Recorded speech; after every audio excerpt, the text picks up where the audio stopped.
Do your kids care that you played football? They do and they don't. Like I have two boys.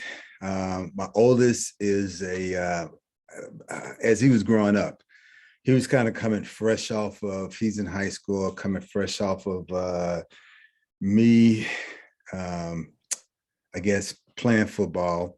And so everybody wanted him to be me. And I think for him, it just wasn't his thing. I mean, he was talented and he was a good athlete, natural athlete, really nice guy, but wasn't me. And they had him playing linebacker, and linebackers, you got to be a little touched because you got to enjoy hitting or getting hit. And so that it just wasn't him. It wasn't his style. He was more of a numbers guy, really smart, but didn't really kind of know where he was at. And so he became an IT guy. So he's the chief information security officer for the city of Alexander here. But he had to deal with trying to be like me and facing that on his own, and probably pressure from me and definitely pressure from the outside. So for a couple of years, we didn't really talk to each other that much because, he represented football, everything that football represented. I represented that. I was probably hard on him. And so that was that. And then my other son was further enough away that he wanted to play, was a good athlete, but not as much as natural. He had to work extra hard for everything. And so, he had the speed. He was 4'2", 4'3", I think 4'3" in the 40, but he was like 6'3", 210 pounds in college, but they had him playing linebacker. He's too light. And every year he was getting hurt. And so while he dreamed of being in the NFL, it didn't come true because of injuries, because of all that stuff. And so that was kind of hard, that you got to face that fact. And for my other son, who never dreamed, but was kind of pushed into it, it just wasn't his thing. And so, he had kind of a little bit of both in both worlds.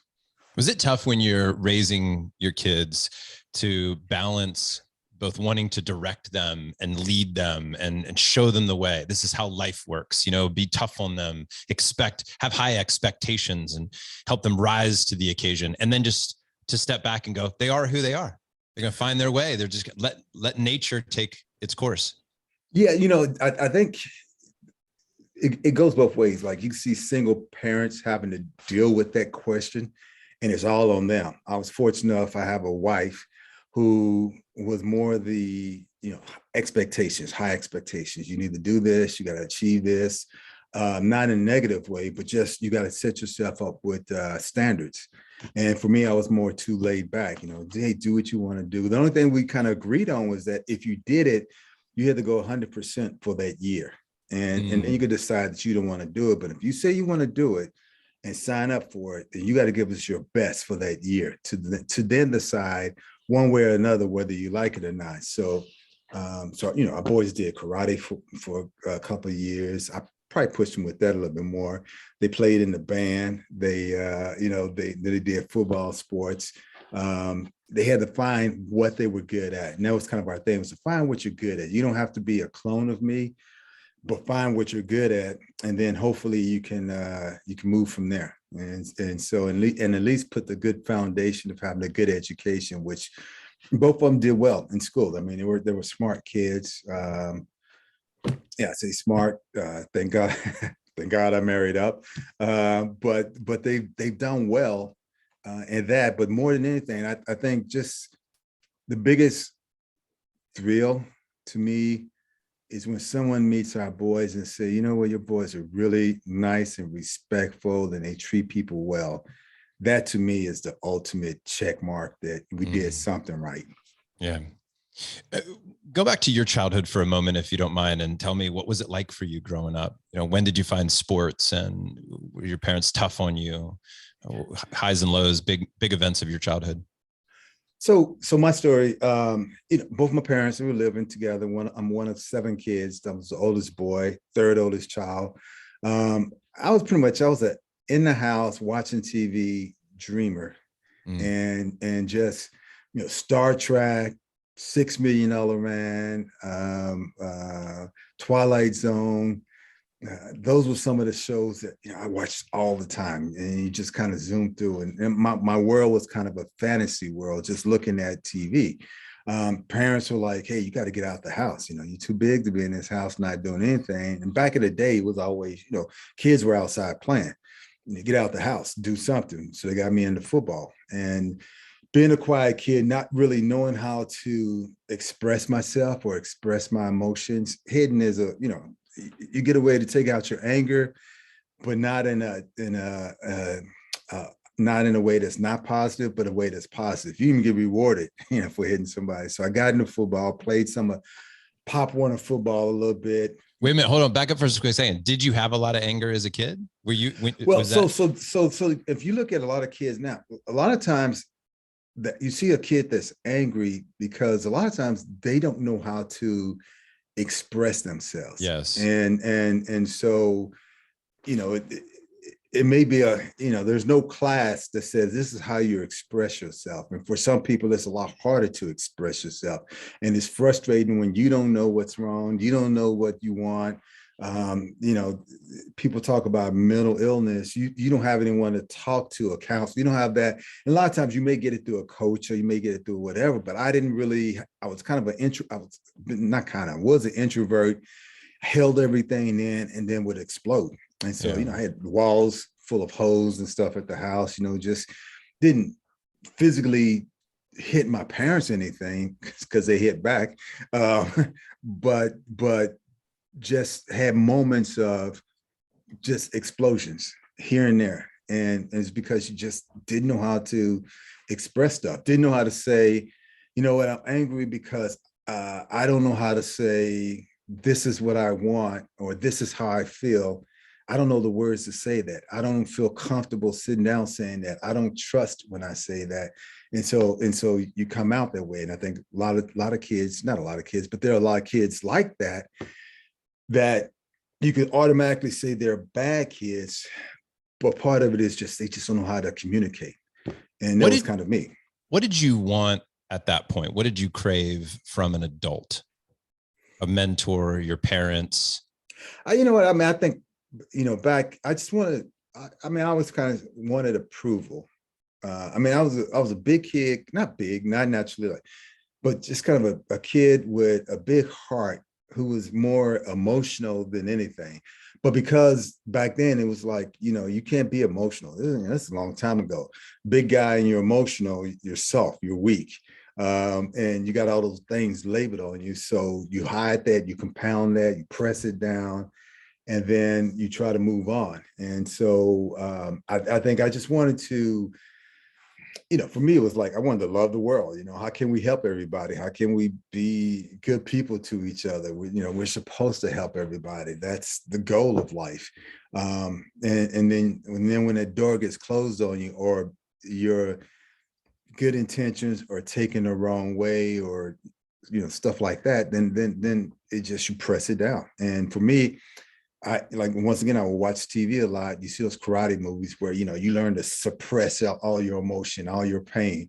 You go out, hit trees, you do all that stuff. You learn how to suppress everything. And I became good at suppressing everything. And so that was me. And I like I said, I don't think I wanted anything from any adult. My parents were loving. As loving as they can be. Is back in the day, my dad's working 2 jobs. Mom worked a job, and she was sick a lot, but she would go to my football games and do all the stuff. But, one of 7 kids, you're only going to get so much time from so many people, and then being quiet and all that stuff. I think I just wanted approval, saying, you're okay, you're good, or man, I see your gift and you can do this, and that encouragement. And that's kind of how even up until playing football, it was always I was the guy who would play hard for my teammates, encouragement, because I wanted to please everybody. That was my, it's a blessing, but it's a curse. It goes both ways. Yeah. When you look at raising your kids and pre 18, let's say, or even in that window of kind of that magic window of 5 to 15, what do you think you did well? Something that you're very proud of as a dad? What made you awesome. Not that you didn't have make mistakes or drop the ball some places, but. Well, I think, fortunately through football, we gave them a chance to see the world beyond the little small environment that a lot of times kids get stuck in. So they got a chance to go to a different country or go talk to people outside of the normal people, meet people that you wouldn't normally meet. And we were proud of that. They were well-mannered kids, and we were proud of that. They had good heads on their shoulders. They were intelligent kids. And so we're proud about that. They loved each other. They were brothers. Proud about that. So those were some of the things. I mean, even to the point when I ended up playing football, I've told us a lot of time. There was a kid's book that I did, and you can give your kids something, but if you don't do it with intent and purpose, you're fighting against the world. You're fighting against everything they see on TV. You're fighting against everything they hear on the radio. You're fighting against the environment. You're fighting against all these different things. And if you don't do it with intent and purpose, then you can easily lose that battle. And so one of the times a long time ago, my kids were 8 and 6. One of them came home and they were talking about a cartoon on TV, and you could be one of the characters. And if you win the contest, but he was worried because he's like, there are no brown characters on the TV show. And for him, there was no brown characters. He didn't see himself. And he was worried that he could never be on a cartoon. And, this is before now, you see it's gotten a lot better, but I did a kid's book for them, and really proud that they had something that they could hold in their hands and say, that's me. My dad did this for me. And, to my dying day, I hope that they'll be proud enough of that book that they will give it to their kids and say, your grandpa did that for me, And so that's cool. I had a kid's book, and it turned out that the artist became a famous movie star, and who did the artwork. And then we redid the book, and we used augmented reality with the book. So we kind of did something new, but the book is them on the cover. They're the characters. I was excited about that. And then I wrote another book for them when they were like 14 and 12. Is this the book, The Me That Needs to Be? No, totally different. This is let's see. That's the back of it. It's called Come Find Me. Okay. And that's kind of back of it. But Terry Crews, America's Got Talent. Yeah. He did all the artwork for the book. No way. Yeah. So he did the artwork, and that's cool. Look at that. He did the artwork, and we did it 20-something years ago. And we gave them away, not only for my boys, but we gave them away to kids in DC. At the time, the Washington Post printed up a bunch of them, and we gave them away to kids in DC because I realized back then there were a lot of kids who didn't see themselves in something as simple as a children's book. Yeah. And whereas, you may take it for granted that, children's books are children's books, but a lot of times we are what we see and what we could identify with. And so did that for them. And that to me was a proud moment that they could say they've had a chance to, that they're in the kids' book. That's cool. How'd you meet Terry? He played football with me, with the Washington Redskins. Yeah. Is he a dad? Yeah.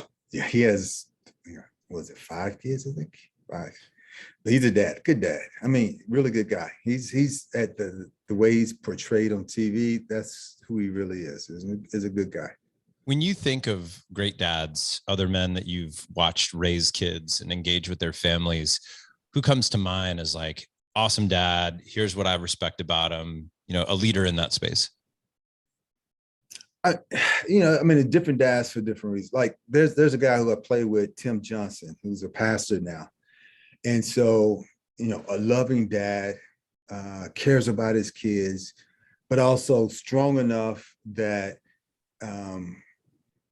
it's not a pushover, your bounds, these are the things you can do and you can't do.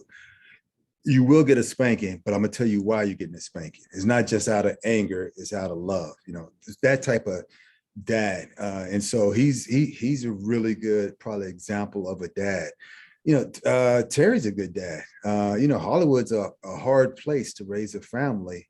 And, I see him, he loves on his kids. He tries to, give them what they want, but he's not afraid to say no. And I think there's the balance of not learning how to say no or setting boundaries and saying, this is what you have to do, this is what you need to do, but also showing them the other side that you love them and that you care about them. And even once again, go back to when my boys were young, people would get shocked seeing me walk with my boys and, taking them to the park. And it's like, it was out of line, I guess, for them to see an African-American man, this is in Arizona, being a dad with his kids. Not, it's just something that they didn't expect, because you only saw what you saw on TV. People, kids without the parents and all that stuff. And it's like, everybody's kind of shocked. And I'm like, isn't this what you're supposed to do? That's what my dad do, he would do with me when he had the chance. Isn't this what you're supposed to do? Yeah. So, when I think about boundaries, I'm really glad that you brought that up. I do feel that's an important role that a dad plays. And somebody once told me, I don't know who to credit for this, but they were like, it's like being the banks of a river. It's like you're just holding the edges here, and you're letting the kid be who they are. You're letting them flow through life, and you're not trying to control the water per se, but you are putting up some rails here, just to help keep that river, on track. Right. That's the interesting part for me. The part that I continually explore is like, how much do you keep someone on track? Because who's to say that track is correct? Right. I think like people, like, your kid may say, man, I want to be a rock, a music player and all that stuff. Then your job is to say, okay, you can play, you can go take instruments, you can do all that stuff, but you got to get the grades. Yeah. And here's your foundation. And then your job is just to make sure they got a foundation. So you go out and you can do anything you want to do. And once that the cord is cut, that's your world. You live your own life, but you have a good foundation at least, because that's our job, is to hopefully set up that good foundation for them. And then, kids are going to, sooner or later, you got to let them go, and they're going to do what they want to do, regardless of you being there. And so hopefully, you can enjoy that moment with them. But, there's a moment in time when they stop becoming your kids and they're young men, young adults, and they can do what they want. So you earlier, when you were talking about your kids, you said band and you smiled really big. Why did you light up when you talked about band? Well, no, I just think,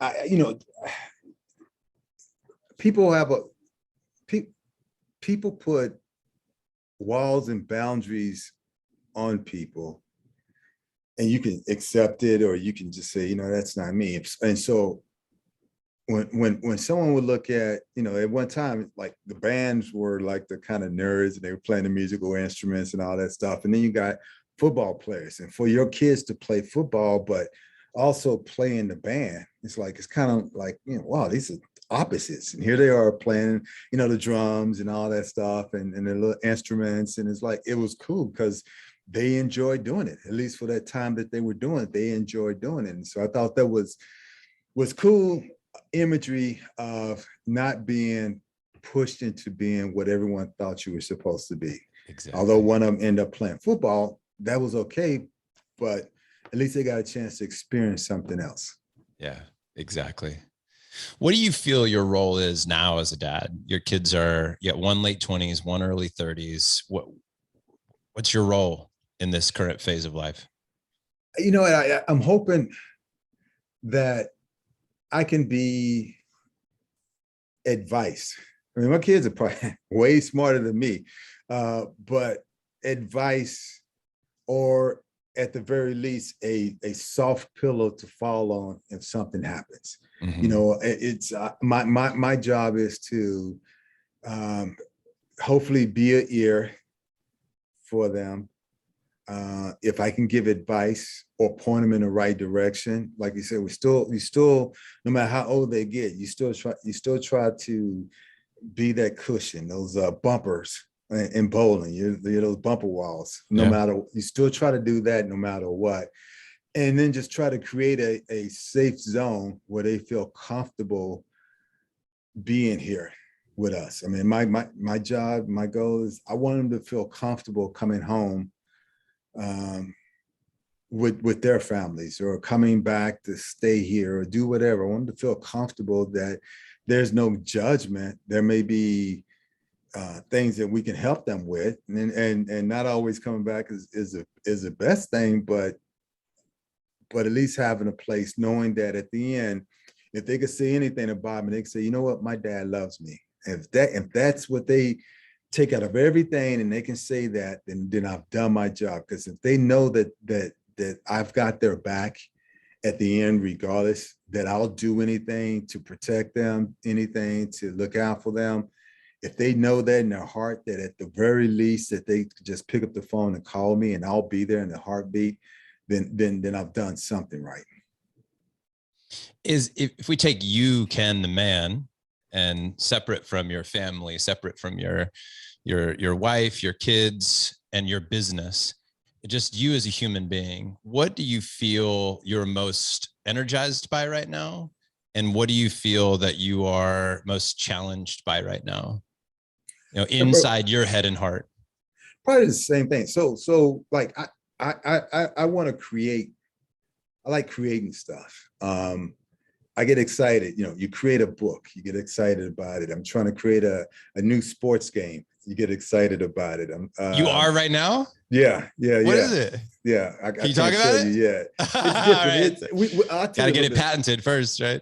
Basically, but I did a zero gravity flight, me and another guy, and we were trying to create a game to play eventually, ultimately, when they end up going to space. But how can you play this game while you're doing this zero gravity flight? And from that, created like an Earth version of the game that I'm excited about, and you know and reading some of the books, it's not so much trying to reproduce football or reproduce basketball or reproduce something else. It's how can you create a game that's going to answer some of the questions, or some of the problems? How can, instead of it being a girl trying to play professional football, why not create a game that everyone can play together?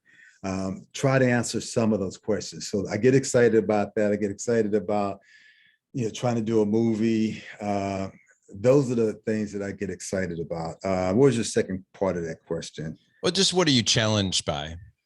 Challenges by, I'm a creative thinker, but the doing part, like, we need people with ideas and we need people that are thinkers and have dreams and all that stuff. But then the second part of it is you got to be a doer, or you got to surround yourself with people who are doers. And that's where I'm challenged at. I've gotten better with that. But before it's just more ideas, but not necessarily doing anything beyond the idea. And the challenging part is to say, okay, now that you got the idea, now you got to create the plan. And then you got to work the plan. And you got to be willing to put everything into it to work the plan and believe in the plan, believe in yourself. And so that had been the challenge and still is a challenge, but that's something I'm working on now. How old are you now? 57. 57. All right. Yeah. So looking the last decade of your life, what do you think contributed to the success of that 10 years? What is the 80-20 on that? Where if we said, hey, this was the lever that you pulled, this was the hinge that swung the door for the last 10. So there's a story in the Bible, Moses, right? And it's in Exodus 4:2. It's my only tattoo. You can't see it, but Exodus 4:2, where God was talking to Moses and he said, "What's in your hands?" And Moses said, "The staff." And then he told Moses to throw the staff on the ground, and it became a snake. And Moses ran away and he said, "Now go back and pick it up." And Moses had to go back and pick it up. Now, as I'm reading this story, I'm thinking, that's kind of my life. I was like Moses, where he was Prince of Egypt. I had football. I was on top of the hill. He was on top of the hill. Then something happened, me getting hurt and quitting football, and him, killing someone and running away. Both ran away, and we both were trying to just be content with the little stuff that we had. And then about 10 years ago, as I was kind of, in my own state of depression, wondering, what am I supposed to be doing in my life, and where am I supposed to be going? And, who am I? And God, I don't want to die with just having Ken Harvey, the football player, on my tombstone. And trying to ask myself those questions, I remember that story, and I started reading it more. And it just felt like God was saying to me the same thing. Ken, what's in your hands? You've been writing all these stories. You got all these books that are sitting on your computer. You got all these things that are in your hands, but you're trying to do it on your own. Trust me, and things will happen. So after that time, I went back, and on my computer was that book I just showed you, the kids book, Come Find Me. We had did it 20 years ago, and it was just sitting on my computer. And I was like, you know what? It's still been sitting on my computer. Maybe we can help some other kids with it. And I called up Terry, and I was like, well, let's do this book. And then he's like, yeah, let's do it, but I'll take care of everything. I'll pay for everything. And we'll do it really nice. We'll make sure it's a really good book. And then another friend called up, and he had this augmented reality company. And I was like, let's put the augmented reality with the book. No one's ever done that. And so we created this book. And from that moment on, things have been in the past that I've run away from have been coming back around as I've come back to kind of like pick up that snake, that staff that became the snake. And so in the last 10 years, that's been what's happening. I had the other book that I did with my boys that was when they were, I think, 14 and 12. Someone said that they liked it. It may have been a scam, maybe it's real, but they wanted to see it as a movie script. And so I got it written as a movie script, and they're looking at it to maybe do a movie. And some of the books that I have written a long time ago, they're just sitting on my computer. I republished them, and I finally did a book about my life. At least up until when I played in the pros, I finally wrote that one. And so, and even the game, the football game, the new game I'm trying to create, it had been sitting there for years and years, and now it's kind of all coming back around. And that was probably like 10 years ago of that moment we're saying, you know what? Use the gifts that you have. Your life is the things that you have in your life, the things that you've been going through. You can look at it in whichever way you want, but it also, as good or as bad as you may think it is, it just may be a lesson that you have to learn, or something that you need to adjust to in order to get to the next place that God's trying to take you. And so, I look at 57 and you think, God, I'm getting older. But then I keep reading that story. And Moses, I think, was 80 when he went back to free the people, right? So, I'm not saying I'm gonna live to be 120, but I know the time that you have, what can seem like it's been overnight could also been those 20 years of labor that you didn't realize was pointing you towards that one thing. And so, that's 10 years of labor, or 20 years of labor for me in areas that I thought were just dead, and now they're being revived. Yeah. I was spending time recently with a man who's ex-special forces, and his comment to me was, man, one day I'm fast roping out of a helicopter, and I've got orders and direction and a mission, and I've got all these guys around me, and that's my life. It's fast, it's exciting, it's structured. There's a purpose every day. There's something to wake up for. And he said, the minute I retired, I was like the opposite of that. Yeah. I was not fast roping out of helicopters. All my guys were gone. I didn't have that same purpose. And there was a severe identity crisis that followed that. And I'd heard people talk about, guys that are men that went to the moon and then came home. And if your whole mission is to get to the moon, and then you come home, get to outer space, and then come home, and you're like, and then it's done. Right. How do you compete with that? Did you feel any of that? Oh yeah. So I think, I had dropped out of high school, didn't play my senior high school football. Met a guy in the gym, told me about junior college in Oakland, California. Me and another guy went to the junior college, Oakland, California, played there for 2 years, then got a scholarship to University of California, Berkeley, then got drafted 12th pick in the first round with the Arizona Cardinals. Drop out to one of the top schools in the country, to being drafted in the first round. goal achieved way beyond what I could have ever imagined. My goal was just to get to college. That's where I stopped dreaming. My goal was like, I just want to get to college to prove to everybody I'm not dumb. And everything else was gravy beyond that. Those 11 years of football was gravy beyond that. Getting drafted was gravy. And so I had stopped dreaming, saying, what was the next thing? Or I would let people talk me out of my dream, or I would be hard-headed and not listen because I had this wall up to not even listen to people. And so after football, it stopped. It had stopped because there was really no plan. And so now I'm kind of like, what am I supposed to be doing? Where am I supposed to be going? What am I supposed to be doing? Who am I? I'm not with my teammates. I'm not playing for anybody. It's a whole different world. Undervalue my gifts and talents, not really knowing what they are. For me, I was stubborn. I was probably pushing against the gifts that I had and saying that's not what I want to be, because I thought it was going to be a certain way. I took some of these tests and said, oh, well, you look like you would be a good teacher. And I'm like, I'm not a teacher. I'm not a bloody teacher. I'm not going in the classroom. I want to be a teacher. That's what you think I'm supposed to do, or be a sportscaster. And I'm not a sportscaster. I'm supposed to be so much more. And not realizing that there are several ways to be a teacher, and there's several ways to use sports.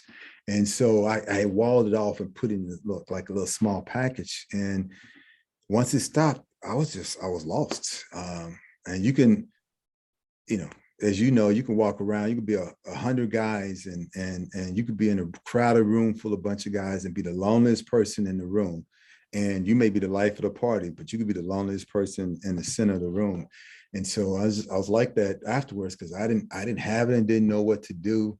Beyond that, I was too embarrassed that I didn't know what to do. And so, didn't really want to talk to anybody, but didn't know who to talk to. And it just got kind of really lost. And so, like I said, you have that burning bush moment. And at times I felt guilty because it was 20 years later. Unfortunately, have a good wife that's been patient with me, but 20 years later, you're looking at yourself and you're saying, what am I supposed to be doing with myself? And then you kind of like, wow, what? These are the gifts that I have. And you start reading more and you start realizing that even at 57, it's old, but it's not old. It's you can do a lot. In a year, everything could turn around, in 10 years, 5 years, you can be on top of the world. Who knows? But if you don't try, if you don't set some goals, if you don't create new goals, if you don't create new plans, nothing will ever happen. And so my goal is to do that, is to create new plans and new goals, and to see what happens along the way. And if at the very least, if I can help somebody, if that being a teacher and helping somebody does that, then I've done my job. I've used the gift that I've had, my life experience as a teacher. My life was the subject matter, and I'm teaching that to everyone around me, and hopefully that helps somebody. So I've done my job. So 57 years old, you've had all these accomplishments. Do you still at this point wake up ever feeling or experience throughout the day loneliness? And if so, how do you deal with it? I do. Having buddies that you can call and talk to helps out a lot. Mental health. I mean, the NFL offers for former players where you can talk to a counselor or a psychiatrist or something, and so I've been able to do that. And sometimes, or for me, being able to talk to someone who doesn't know that you're a football player, doesn't care that you were whatever, just being able to say whatever's on your mind and your heart is a good thing. Having a buddy that you can call and there's no pressure about anything, all we do is laugh. And laughter sometimes is the best medicine. We talk about jokes, that the same joke for the last 30-some years, and we laugh at them just like we're school kids. Because it's funny, but then after you get off the phone, whatever that pressure valve that was always, closing in, a little air is going out of it, and you feel a little bit better about yourself. It doesn't alleviate the problems, but it helps it from just blowing up. And so that's kind of how I deal with the loneliness. And now as I'm also, reading more and trying to create new habits, That's helping out as well. I read one book, I think it was Atomic Habit, and it was talking about how, like you can associate a new habit with an old habit that you're already doing. So if I go work out, like now I'll go work out, and then afterwards I'll go to Starbucks and sit for 30 minutes and read a chapter of a book, because my habit had been working out, reading had been so-so, but now I'm combining the two, that now they become automatic. And so now I feel bad when I don't get a chance to read a chapter of a book, but now I'm reading more books. And so now a new habit is like, I'm starting to like reading books, and it just takes association. So things like that have been helping a lot. Probably, Right. yeah. Last question, Ken, and I really appreciate this time. What advice do you have for dads out there? And at any stage, got kids that are brand new to, new dads in the world, and then also those with grown kids like you. What advice do you have for men out there listening? Well, I think, the biggest thing is love on your kids. Don't be afraid. Don't be ashamed to love on your kids. There are some rules and boundaries and things that you may have to put in place, but don't be so rigid that things will break. Be flexible, but also you got to, sometimes you got to be stern, and you have to be the teacher. It is a responsibility. It doesn't just come. Like I used to see being a dad was like a TV show, and it would just come naturally, and it doesn't just come naturally. You have to work it, and you have to work for it. So don't be afraid to talk to people, other dads. Your podcast is great. Don't be afraid to read books. Don't be afraid to get advice from someone or somewhere, and then take it into action. Even just the communication with your spouse. If you have a spouse, you and that person working together as a team is just as important as well. Because sometimes people bring two different personalities, and you've been brought up two different. You can be brought up two different ways. My parents, don't say a lot. This is what you're gonna do. Don't you ever buck up to me? That type of thing. And her parents, it may have been from my wife, it may have been abusive towards that. So they see it as two different ways, and now you're clashing, and your kids feed off of that. They feed off of that negativity. They feed off of that emotion. So it has to be communication with your spouse on how you're going to raise your kids, or who are you first. Both of you figuring out who are you as you're raising your kids. And so, don't be afraid to learn, I guess is what I'm trying to say. Don't be afraid to grow. Appreciate that, Ken. Where do people connect with you? So I'm glad you said that. If you know what, I'm starting a new podcast myself. It's called You're Gonna Know. I'm excited about that, just Love because I had been wanting to do one, but I wasn't sure how to do it. And it's like, you're gonna know, and then whatever that is, right? So you're gonna know me, or you're gonna know sports, and you can do like a 10-part series up for sports, and you're gonna know, And so I'm excited about that. But that's what the podcast is going to be called. I think it's at all the places that podcasts can be at. My company, krhcompany.com. It just has some information. It's a little bit old website, but there's some new stuff that's going to start coming out. And you can always, on that site, you can reach out to me if you wanted to. I do work with a nonprofit called Touching Heart, teaching young kids about compassion, about leadership. I also work with a wealth management company, Fellows Financial Group. All the things that I've had issues with in the past, trying to flip back around and try to use it for good. So there we go. That's great, Ken. Appreciate that, man, very much. Thank you for being on the show. Thanks for opening up your heart, sharing your wisdom, sharing your stories. It's great to get to know you today. Thanks for being here. I'm afraid I didn't give you a chance to talk too much, but thank you for listening. That's the way it should be. Yeah, right. We're putting you in the spotlight, man. We're putting you in the spotlight. So, all good. Thanks again for being here, Ken. I look forward to more down the road. Thank you.